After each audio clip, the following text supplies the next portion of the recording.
Olá, pessoal! Sejam todos bem-vindos a mais um episódio do CS Jurídico Cast. Direito claro e informação segura. Hoje o tema é daqueles que despertam curiosidade, debates e polêmica, o porte de armas. Mas em vez de olhar apenas para a lei, vamos refletir sobre algo ainda mais decisivo. Quem é o indivíduo por trás do gatilho? E por isso, o tema do nosso episódio de hoje é quem pode portar uma arma, o perfil psicológico por trás do gatilho. O porte de arma não é apenas um direito, é também uma responsabilidade emocional, social e profissional. E quando o assunto entra no mundo corporativo e no RH, surgem perguntas fundamentais, como, por exemplo, como identificar quem realmente tem o perfil para portar uma arma?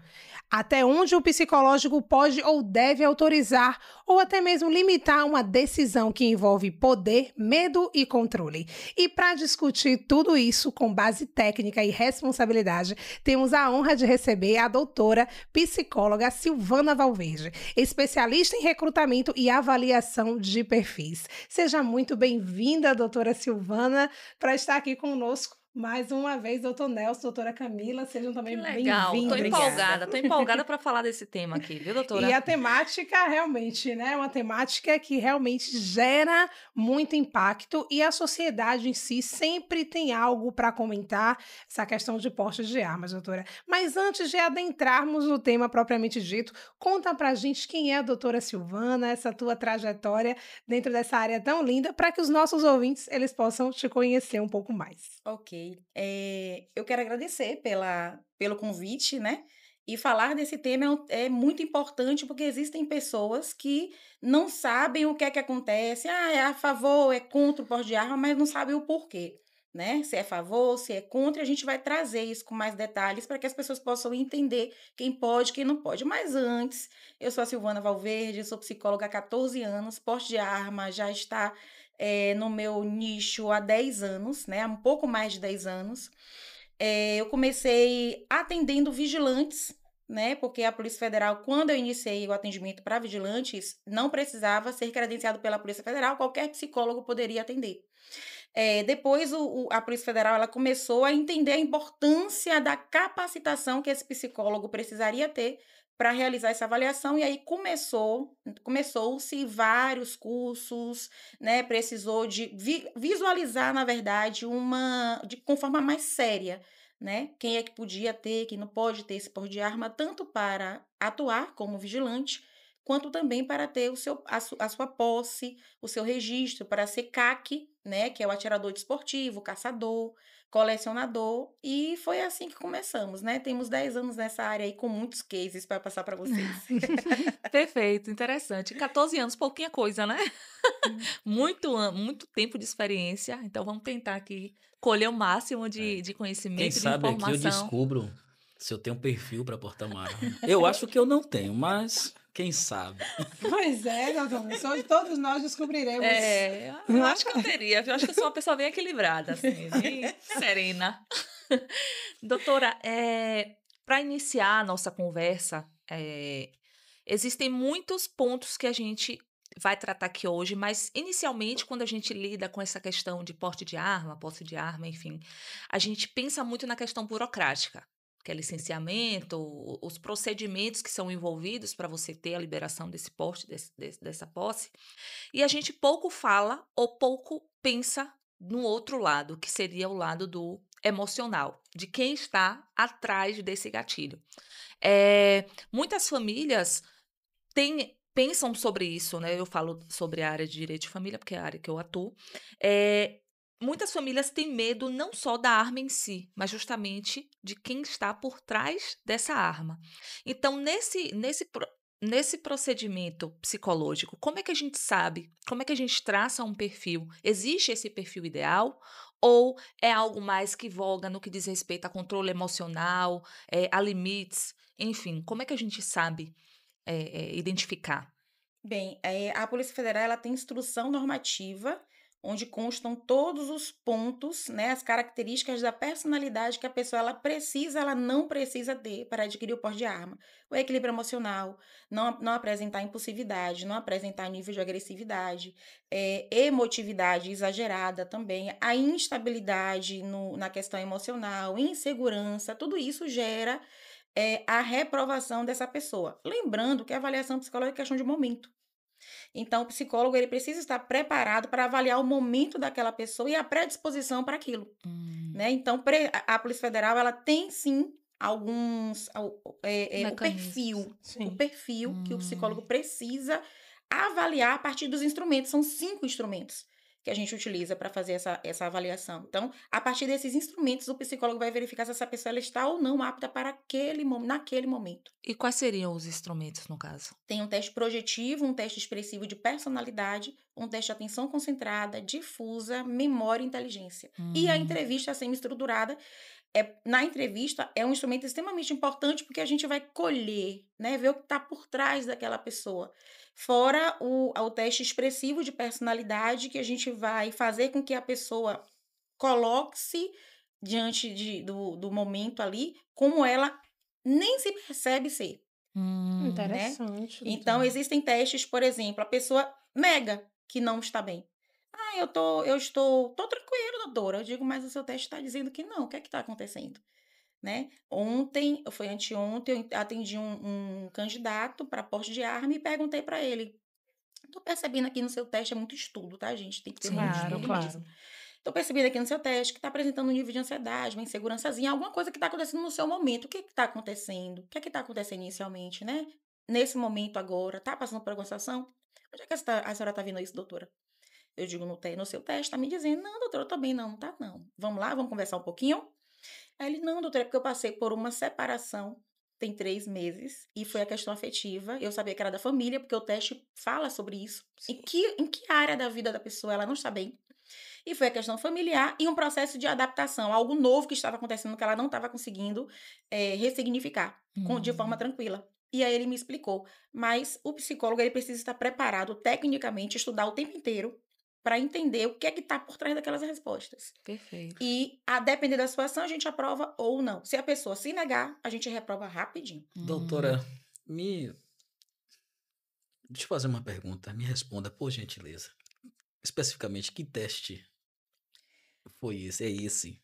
Bem, eu não posso possível trazer o nome dos testes por questões éticas, mas existem testes, vários testes projetivos de personalidade, vários testes expressivos de personalidade. A Susana Richthofen, que matou os pais, utilizava o Rorschach. Ela não saía da prisão justamente por causa do Rorschach. Porque o Rorschach apresentava aquela característica de psicopatia. Eu fiz essa pergunta porque eu posso estar equivocado, e é comum. Mas eu penso, você tratou no assunto de psicopatia, eu penso que as pessoas que têm algum traço de psicopatia consigam, de repente, burlar o psicoteste para porte de armas. Uma pessoa comum não, mas uma pessoa que tem esses traços de psicopatia, eu posso estar equivocado, mas eu acredito que talvez consiga... Desculpa, doutor, mas o senhor está equivocado. Tá vendo? Porque se a pessoa não conhece o teste, se ela não sabe quais são as respostas possíveis dela dar, e não existe isso, mesmo que a pessoa saiba, ela não tem como entender qual é a interpretação.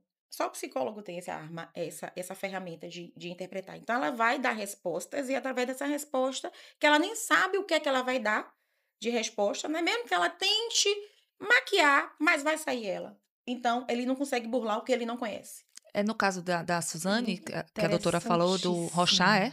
O Rorschach. Rorschach. Ela já foi detectado ali que ela tem esse traço de psicopatia, então ela não conseguiu esconder. Não consegue. Agora me permita errar novamente. Errando a gente sempre, aprende sempre. também. Com certeza. Porque ela disse que não é possível. Então, vamos lá. Você talvez tenha dado uma resposta para uma possibilidade. Ela não consegue burlar aquilo que ela não conhece. Talvez, então, um estudante da área consiga. Bem, ou até mesmo um profissional que tenha um conhecimento não técnico em relação à questão dos testes. Perfeito. o estudante ele não conhece os testes de forma mais profunda. Até porque na faculdade, tudo que eu aprendi hoje, não aprendi nada na faculdade. Quando eu saí da faculdade, eu estudei muito, eu fiz cursos na Bahia, fiz cursos fora da Bahia para aprender o que eu sei hoje. E pratiquei bastante. Então, o estudante não tem essa competência. Um profissional, ele precisa também estudar muito para aprender ao teste e assim ele poderá burlar. Caso contrário, É uma área muito específica, né? Você tem porte de arma, doutora? não, porque eu ainda não quis, mas já foi necessário. Inclusive, eu já fui ameaçada por 5 vezes por clientes que perderam na avaliação psicológica. Nossa! Ainda levam para o pessoal, imagine. É difícil. Pois é. Tem que ter um treinamento, como a doutora falou, uma prática muito exaustiva. Afinal, são 10 anos que a doutora labuta nessa área, para você conseguir identificar pontos que, na minha visão, na doutora Iana e doutor Nelson, passariam imperceptíveis. Mas com olhar clínico e técnico, Isso. ali tem alguma coisa e aí a doutora tenta resgatar. Sim, Puxa. sempre tem. A avaliação psicológica, principalmente os testes projetivos de personalidade, eles não conseguem, as pessoas não conseguem burlar. E o expressivo também não. Sabe aquele teste dos tracinhos, dos pauzinhos que vocês fazem na habilitação? Eu fazendo ele, eu não consigo burlar ele. E eu conheço ele há mais de 15 anos. Porque eu já, antes de formar, eu já conhecia o teste palográfico e eu não consigo burlar ele. Imagine. Doutora, diante da tua experiência, né, principalmente como bem ponderou aqui a doutora Camila, mais de 10 anos, né, de atuação nessa área, existe algum caso que a doutora gerou um espanto, mesmo diante do teu conhecimento, mesmo diante de toda a tua experiência? Teve algum caso que a doutora, claro, né, pode trazer aqui pra gente conversar e até entender um pouco mais em relação à questão da psicologia jurídica? Da psicologia jurídica, na verdade, a psicologia jurídica ela só entra quando tem alguma situação de a pessoa utilizou a arma de forma indevida e constatou-se que a pessoa ela tem alguma patologia. A Sim. psicologia jurídica entraria. Mas, por exemplo, teve um rapaz, um vigilante, é um caso assim um pouco bizarro e engraçado, mas assustador no momento. Ele trabalhava com arma. E a gente faz a entrevista psicológica, como eu falei para você, entrevista muito importante, né? Claro. Eu avaliei o teste dele e verifiquei indicativo de esquizofrenia. Ele trabalhava armado numa empresa, num posto de serviço. Fui conversar reprovei. Com 30 dias nós nos encontramos, porque a Polícia Federal ela só autoriza uma reavaliação com 30 dias após a primeira reprovação e Sim. depois não pode mais fazer com o mesmo psicólogo. Chamei para conversar e conversei com ele, perguntei se ele tinha passado por alguma situação, se ele tinha tido já tinha feito tratamento psiquiátrico. Ele disse, doutora, tem uns 7 anos que eu fiz, tomei até remédio, mas eu parei porque eu fiquei bem. Eu digo, mas e atualmente? Você tem escutado vozes, tem visto vultos? Ele, doutora, eu vou te contar. E é engraçado, porque ele ri, né? E eu tinha que rir junto. Sim. Vou te contar. Teve uma madrugada que eu estava dormindo e aí eu escutei alguém batendo na minha porta.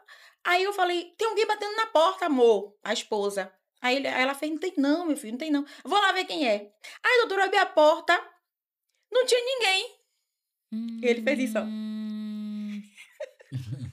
A expressão Ele sorriu e paralisou. O que foi que eu fiz? Sorriu também. espelhamento. Sorri também. Eu precisava entrar na vibe dele. Verdade, Ele estava em surto. Para criar uma espécie de conexão, né, doutora? Exatamente. Ele estava em exatamente. surto naquele momento ou no momento que Ele estava já voltando aos traços de esquizofrenia, porque a avaliação psicológica dele me mostrou. Meu Deus. Então, se eu não tiver... E ele continuava trabalhando amado. Conversei com ele, ele falava várias coisas e ó... Aí, ó... Também, né? Eu precisava entrar na vibe dele. Resumindo, no final, eu falei, olha, eu vou apresentar... Você tem férias vencidas?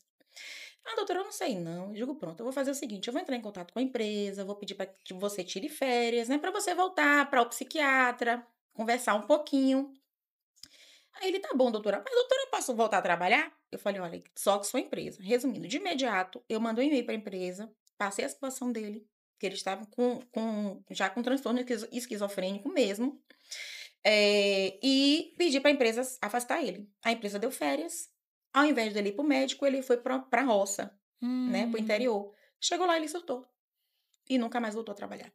Gente do céu. Ele estava a ponto de surtar. Então, com uma arma na mão, o que é que essa pessoa poderia fazer? Sim. É verdade. Então, sem né? experiência, o profissional não entra nessa, não. Porque vai botar... E o pior não é nada. Se essa pessoa utilizasse a arma para acontecendo alguma situação, o psicólogo ia ser chamado. Porque você que laudou ele como apto. Sim. Então, a Imagine responsabilidade o do psicólogo tamanho é da grande. responsabilidade do Responsabilidade. psicólogo que faz Esse tipo de essas análise, avaliações, né? doutor E a gente vê Nelson. comumente profissionais da área de segurança, vigilantes, policiais, que se mostram totalmente desequilibrados, não é? Isso é verdade. E aí a gente não sabe se passa por uma avaliação psicológica constantemente. Teoricamente deveria passar, isso a gente sabe. Sim. A Isso. questão é na prática. Será que são submetidos periodicamente a uma avaliação psicológica para poder ver se realmente ainda permanecem em condições de exercer o labor, né, com porte de arma, com uso da arma de fogo? Porque muitos deles, do nada, surtam, tiram a própria vida, tiram a vida de outras pessoas. Tivemos casos, tem um certo tempo, mas tem caso aí de um policial que ele foi até a casa da ex-esposa, matou a sogra, matou os filhos, se matou. Sim, me recordo. Existe, doutora, um... Para vigilante, a cada 2 anos, na verdade, a Polícia Federal exige que a pessoa ela passe periodicamente por uma avaliação psicológica a cada ano, anualmente. Uhum.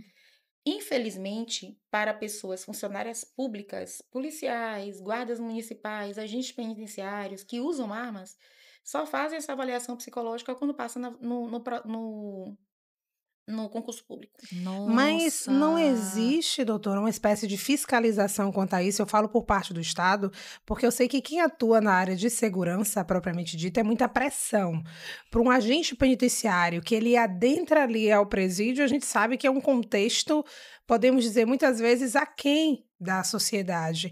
E quer queira, quer não, existem fatores psicológicos, fatores emocionais ali que ele acaba, né, podemos dizer assim, obtendo daquele ambiente e levando para a família dele ou até mesmo para um descontrole dele dentro da nossa sociedade aqui, Porque propriamente às vezes dito. na época do concurso ele não tinha, mas pode vir a Exatamente. desenvolver. E Então, Diante da envolve. frustração do dia a dia mesmo, que a Dia a gente dia, sabe a que não é prática, né? fácil dentro daquele âmbito. O Estado, ele não tem... Se o Estado fizer avaliação psicológica com 100% das pessoas que trabalham, dos policiais, dos agentes penitenciários, dos guardas municipais, 90% se afasta, porque 90% estão doentes. Vai fazer o quê? O Estado vai ter que repor essas pessoas. O Estado ele não tem interesse em repor essas pessoas. Então, por isso, eles E- não investem. E não precisa ir longe, porque talvez alguém diga assim, mas você está falando do senso comum, não é a ciência. Mas não desacreditem do senso comum, porque a gente vê isso no dia a dia. Às vezes você não é um profissional da área, mas, por exemplo, a forma que os policiais adentram determinadas comunidades, tratam com moradores, tratam numa abordagem na rua, já com xingamentos, praticamente em surto. Você está percebendo que não há ali Um equilíbrio. um equilíbrio, não está psicologicamente bem. Não está. Entendeu? Isso é visível. Mas você está falando do senso comum, tá, mas está escancarado aos olhos da sociedade. Agora, cabe ao Estado ver como é que vai desenvolver essa política para poder fazer o acompanhamento, até mesmo para poder diminuir os casos letais que acontecem muitas vezes por despreparo profissional. Por isso que o índice de violência está tão alto, gente, o despreparo hoje profissional. E quando a gente escuta isso de um profissional habilitado, como a doutora Silvana, que tem uma ampla experiência na área, é o que gera realmente uma comoção. Eu estou falando aqui não como advogada agora, eu estou falando como cidadã, entendeu? Que muitas vezes a gente está ali submetida e a gente acredita na segurança pública, entendeu? Porque senão a que sociedade aquelas vira o quê? pessoas que estão portando aquela arma têm a consciência e a capacidade para tal. Uhum. Ao momento que a gente sabe, tem acesso a essa informação, seria engraçado filmar nossas caras aqui de espanto, De espanto, né? não é? Porque é a palavra que resume, porque é o que a gente espera, de fato. É perplexo, Camila, Mas saber que não 90%. existe, a gente fica, meu Deus do céu, gente. E eu acredito também que talvez esses profissionais Isso aqui é uma crença minha, tá? Isso aqui não é algo Certo. científico, não. Tranquilo, doutor. Porque, assim, na frente das câmeras eles conseguem disfarçar bem. E aí é que entra a questão de gatilhos de psicopatia que talvez desenvolvam. Porque muitas vezes, quando não sabem que estão sendo filmados, é uma coisa. Quando está sendo filmado, é outra. E aí, quando fala de profissionais de segurança, a gente tem uma polêmica, coloca ou não coloca a câmera no colete. Eu sou a favor que se coloque a câmera no colete. Até para resguardar o próprio Resguardar o profissional. próprio profissional, porque ele já tem excludente de ilicitude, ele já tem a legítima defesa, ele já tem o estrito cumprimento do dever legal, ele tem vários requisitos que defende ele caso, em uma situação de um confronto, de uma troca de tiro, que de fato ele precise neutralizar, né, o suspeito, o acusado, Sim, né, sim. que deflagrou contra a guarnição ou contra o policial, o guarda municipal, seja lá o que for. Tá? Então, assim, se ele já tem todo um aparato jurídico de proteção, por que se insurgir contra uma câmera de segurança no colete, que vai mostrar ali a sua atuação, o seu dia a dia? Então, a gente ainda enfrenta também essa barreira, né? E aqui os policiais que estiverem me assistindo, desculpa, mas é a minha visão e eu sei que muitos podem, né, ficar chateados. Mas, enfim, a gente tem que pensar no coletivo, tem que pensar na sociedade como um todo. Nos órgãos públicos existem o psicólogo, mas o psicólogo é o policial que fez o concurso e é psicólogo do policial atendendo policial. É um agente que fez concurso público, que tinha formação de psicologia e vai atender essa pessoa. Então, corporativismo. Entende? Então, você não acaba funciona muito bem. não se despindo não sendo imparcial. Exato. Né? Doutora, existe algum outro procedimento que se deve ser observado no momento ali do recrutamento, além da técnica? Como é que o psicólogo ele deve ser determinante para fixar esse perfil? Desde quando a pessoa entra na clínica, lá na Valverde RH, lá na minha empresa, desde quando a pessoa entra, a gente já começa a observar o comportamento dessa pessoa. A forma como a pessoa ela reage, a forma como a pessoa ela te olha, né? Teve um caso, por exemplo, de um rapaz que foi e reprovou na avaliação, fez avaliação psicológica em conjunto, reprovou na avaliação, chamei para dar feedback. Eu peguei e falei com ele, fulano, foi um dos que me ameaçaram. Fulano, preciso conversar com você. Aí ele, eu posso xingar? Eu posso falar exatamente o que ele falou? Eu posso ser na íntegra? Ele fez, fala logo essa porra aí. Esse é meu xingamento. E aí, eu digo, fulano, você tá bem? Não, tô bem. É porque apresentou isso, infelizmente, você vai ter que fazer uma reavaliação. Porra, doutora, caralho. Aí eu digo, mas é porque, né, a Polícia Federal exige que você esteja bem. Porra, doutora, caralho. Aí eu perguntei pra ele, falou umas 4 a 5 vezes. Aí eu falei, mas você já percebeu que entre 10 palavras, 9 é porra e caralho que você fala? Aí ele repetiu, porra, doutora, caralho. Aí a gente já percebe o desequilíbrio dessa pessoa. Esse profissional era de qual área, doutora? Vigilante. Vigilante? Nossa. Então, o corpo fala. Nesse caso, ele não conseguia nem disfarçar o sentimento, né, a impulsividade dele. Porque tem uns que conseguem ainda disfarçar. Ele se frustrou. Com a negativa dele, podemos dizer assim, em relação à questão da avaliação, ele não conseguiu, por exemplo, esconder.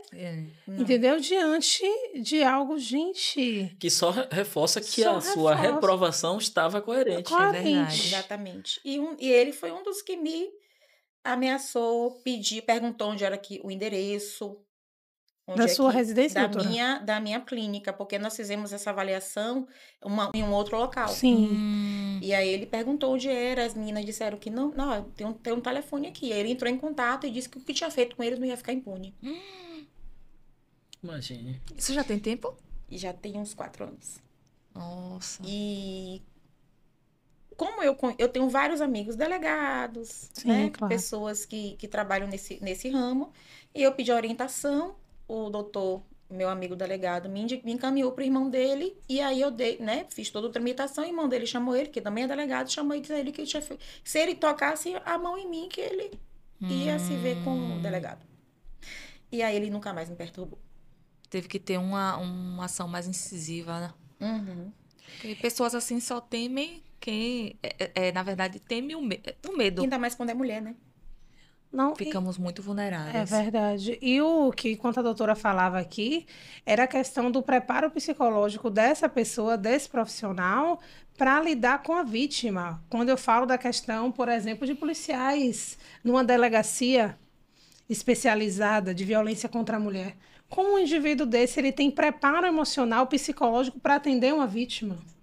Ou seja, são várias falhas do próprio sistema.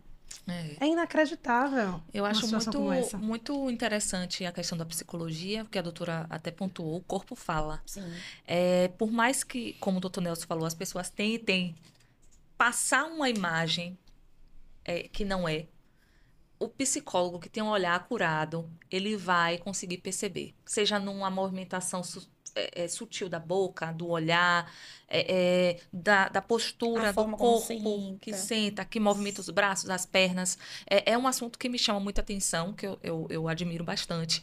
E que você tem que ter essa sensibilidade. Senão você acaba, como a doutora falou, dando um porte de arma a uma pessoa que não tem um mínimo de equilíbrio. Equilíbrio.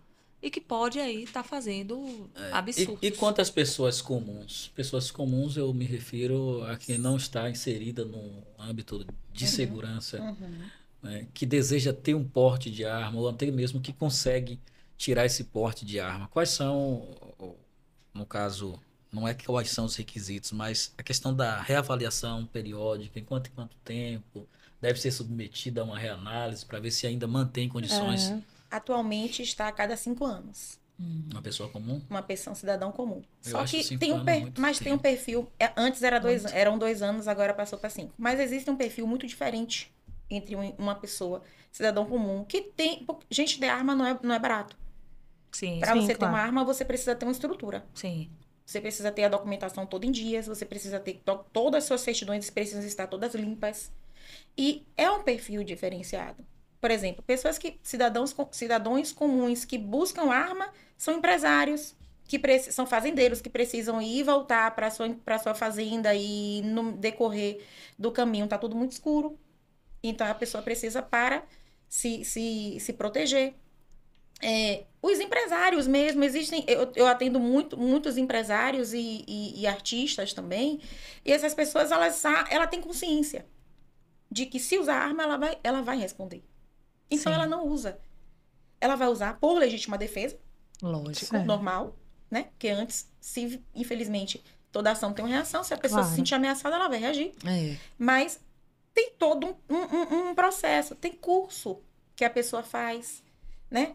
Para ter uma arma, não é de qualquer jeito. Eu quero uma arma, faz uma avaliação psicológica apenas e entrega a arma para a pessoa. Não é assim. Tem todo um processo, uma pesquisa. Em média, custa quanto um procedimento? Todo, 12 assim? mil reais por aí. Fora a aquisição da arma. Junto né? com a arma. Já, A né? depender. A arma Entendi. mais barata, assim, esse é Em o valor, média, mais ou menos. 12 mil. E na avaliação, já tem a questão se é posse, se é porte, Pronto, ou... é diferente. Tem a posse, onde a pessoa ela vai ter essa arma dentro de sua casa, dentro da sua empresa, né? Fechadinha no cofre. Uhum. Tem o porte que a pessoa ela pode ter a sua arma, ela pode ir para qualquer lugar que ela quiser com a sua arma. Aí, logicamente, os procedimentos para os dois são diferenciados. São diferenciados. Primeiro a pessoa precisa ter uma posse. Aí depois ela pode pedir o porte. E também tem o atirador desportivo, que é o atirador de elite, as pessoas que utilizam a arma para esporte, no clube de tiros. Sim, claro. Então, essa pessoa ela só pode pegar a sua arma e encaminhar para o clube de tiros. E depois ela pega a arma e devolve para o cofre. Ela não pode utilizar essa arma para a legítima defesa, nada disso. Só com o objetivo de atirar desportivamente, caçar ou colecionador. Eu Perfeito. observo também que até mesmo pelos governantes, que é toda uma questão, sem querer entrar no mérito dessa discussão, Sim. mas quando se trata de porte, posse de arma, há sempre uma discussão política. Eu sou a favor que o cidadão que tenha plena condições tenha seu porte. Você quer ter, você assume o risco, a responsabilidade, tenha seu porte se você tem condições para fazer tudo dentro dos ditames legais. Até porque eu não acredito que o indivíduo que está com seu porte vai sair por aí fazendo besteira, né, matando, praticando homicídios, enfim. Vai responder por isso, porque a arma é legal, está registrada, tem como identificar, não é isso? Isso. E aí vem toda a questão política de que o aumento do porte de arma aumentou-se a violência e aí os criminosos estão... Não, eu não acredito dessa forma porque a arma que chega na mão dos criminosos, ela vem de forma clandestina, vem por outros caminhos.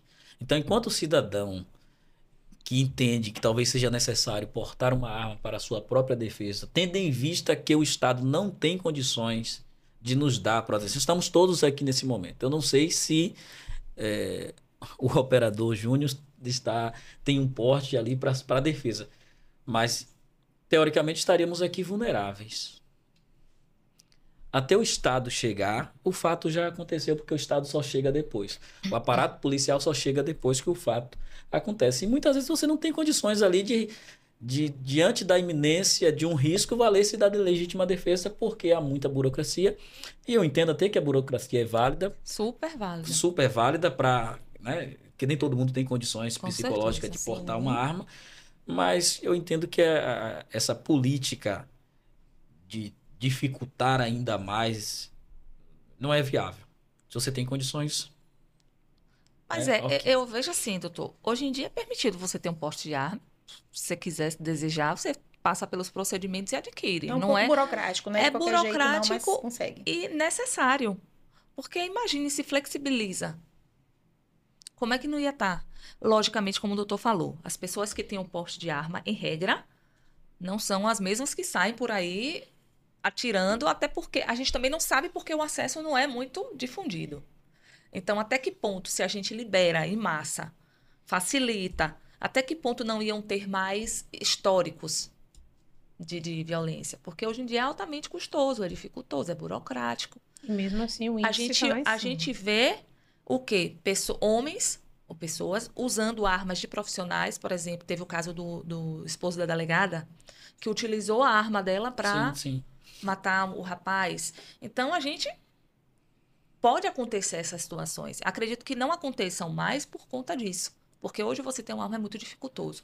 Só para contar um caso que eu tive de direito de família aliado a essa questão, eu tive uma cliente que ela sofria violência doméstica e aí ela separou do marido, de corpos. Ela entrou em contato comigo, falou, doutor, eu quero dar entrada no divórcio e tudo mais.